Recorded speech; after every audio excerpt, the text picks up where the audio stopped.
এইটা কি রেজিস্টার সেটা সম্পর্কে আমাদের বলা হয় না। তো লোকটা বলে, আপনার হাজবেন্ড সম্পর্কে বলুন। সে বলে, আমার তো হাজবেন্ড নেই। তারপর লোকটা বলে, তাহলে মিনহো কি আপনার হাজবেন্ড নয়? তারপর সে একটা কাগজ দেখে ভ্যাবাচেকা খেয়ে যায়। সে দেখতে পায় যে এটা একটা ফ্যামিলি রেজিস্টার। তখন সে এইটা দেখে চিৎকার করে ওঠে, আর সেখানে সবাই এই দৃশ্য দেখে অবাক হয়ে যায়। এরপর সে বাড়িতে এসে তার পুরনো স্মৃতি মনে করতে থাকে, সে কিভাবে তাকে ছেড়ে চলে গিয়েছিল। তখন সে তার হাজবেন্ডকে ফোন দিতে থাকে, কিন্তু ফোন ধরে না। সে ভাবতে থাকে, এটা তো 3 বছর আগেকার কথা, এখন কাগজপত্র কেন রয়েছে। আমাদের হিরোইন তো খুবই অস্থির হয়ে ওঠে। তারপর আমরা দেখতে পাই যে সে রেডি হয়েছে জিমিনের সঙ্গে দেখা করতে। আর তখন তার ফোনে একটা কল আসে, তার বসের ফোন। সে সেই ইন্টারভিউটা দেখতে পেয়েছে। তো যাই হোক, সে কথা শেষ করে সেখান থেকে চলে যায়। এই দৃশ্যে আমরা দেখতে পাই যে মিনহো রান্নায় খুবই ব্যস্ত। তারপর সেখানে কাজিনরা চলে আসে এবং তারা তাকে বার্থডে উইশ করে।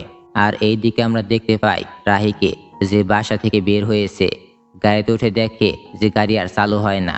তখন গাড়িকে আবার সে আগের মতো লাথি মারে, এতেই গাড়ি চালু হয়ে যায় এবং সেই সব বিষয় নিয়ে খুবই বিরক্ত হয়। এইদিকে আমরা জিমেনকে দেখতে পাই যে রাহিকে ফোন করতে থাকে, কিন্তু রাহি ফোনটা রিসিভ করে না। সে সিদ্ধান্ত নেয় যে সে আগে মিনহোর বাড়িতে যাবে। এইদিকে আমরা দেখতে পাই তারা পার্টিতে খুবই ব্যস্ত, তারা ড্রিঙ্কস করছে।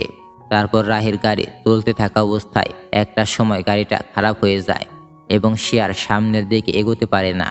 তখন সে আবার গাড়ি থেকে নেমে গাড়িকে লাথি মারে এবং গাড়িতে গিয়ে বসে। গাড়িটা স্টার্ট দেয়, কিন্তু গাড়ি আর চালু হয় না। তখন সে আবার গাড়ি থেকে নেমে গাড়িটা ঠিক করতে চলে আসে। তখন সে দেখে যে গাড়িটা একটা বড় সমস্যা হয়েছে, এখন ঠিক করা সম্ভব না। আর তখনই বৃষ্টি চলে আসে। সে গাড়িতে বসে বলতে থাকে, বৃষ্টি আর আসার সময় পেল না। তখন সে গ্যারেজে একটা ফোন দেয়। সেখান থেকে জানা যায় যে এখন বৃষ্টি হচ্ছে, এখন সেখানে আসা সম্ভব না। তখন সে সিদ্ধান্ত নেয় যে এইখান থেকে তার বাড়ি যেতে মাত্র 15 মিনিটের ব্যাপার, সে একাই বেরিয়ে পড়বে।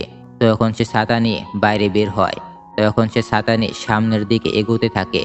রাস্তা প্রচণ্ড ময়লাযুক্ত ছিল, আর ছিল ঘুটঘুটে অন্ধকার। তখন সে এই অবস্থায় ভয় পেয়ে যায়। তখন সে বলতে থাকে, যদি ভূত হও তাহলে সামনে থেকে সরে যাও, আর যদি মানুষ হও তাহলে সামনে চলে আসো। তখন তার সামনে পোকা আসলে সে হাত দিয়ে নাড়াতে থাকে, আর পিছলে সে একটা খাদে পড়ে যায়। এই অবস্থায় সে বিরক্ত হয়ে হাসতে শুরু করে। আর এরপরে আমরা দেখতে পাই যে সে প্রচণ্ড ভয় পেয়ে চিৎকার করতে শুরু করেছে। এই দিকে দেখা যায় যে তার বয়ফ্রেন্ড এখনো তার জন্য অপেক্ষা করছে। তো সেখান থেকে উঠে সে এইভাবেই চলতে শুরু করে আর ছাতা ঠিক করার চেষ্টা করে, কিন্তু ছাতাটা একদম ভেঙে গিয়েছে। ছাতা মাথায় রেখে সে চিৎকার করতে শুরু করে, মিংহো নামে ডাকতে থাকে যে তোমার জন্য আজকে আমার এই অবস্থা হয়েছে। আর তখন আমরা দেখতে পাই মিনহোর কাজিনরা এখানে ঘুমাচ্ছে। এইদিকে মিনহো যখন ফোন চেক করতে চলে আসে, তখন সে রাহির অনেক ফোন দেখতে পায়। এইটা দেখে তার কাজিন চিৎকার করে ওঠে, আর সঙ্গে সঙ্গে সেও চিৎকার করে ওঠে, রাহি, রাহি এতগুলো কল দিয়েছে। তখন দেখা যায় রাহি এখানে চলে এসেছে একেবারে বৃষ্টি ভেজা কাক হয়ে। তখন মিনহো দৌড়ে গিয়ে তার কাছে গিয়ে তাকে জড়িয়ে ধরে এবং বলে, আরে আমার সোনা বউ, তুমি এখন এখানে চলে এসেছো। এই কথা শুনে সে খুবই রেগে যায়, বলে, আমি তোমার ওয়াইফ কিভাবে হই? আমাদের ডিভোর্স হতে যাচ্ছে, আমি তোমার কাছ থেকে মুক্তি পেতে চাই। আর এখানে আমাদের অসাধারণ রোমান্টিক কমেডির প্রথম এপিসোডটা শেষ হয়ে যায়। তো ভিডিওটি ভালো লাগলে কমেন্ট করতে পারো, আর লাইক করে সাবস্ক্রাইব করতে পারো। আর আমি রাকিব হোসেন ফিরছি খুব শীঘ্রই এর দ্বিতীয় এবং তৃতীয় এপিসোড নিয়ে। ততক্ষণে ভালো থেকো। আল্লাহ হাফেজ। আসসালামু আলাইকুম।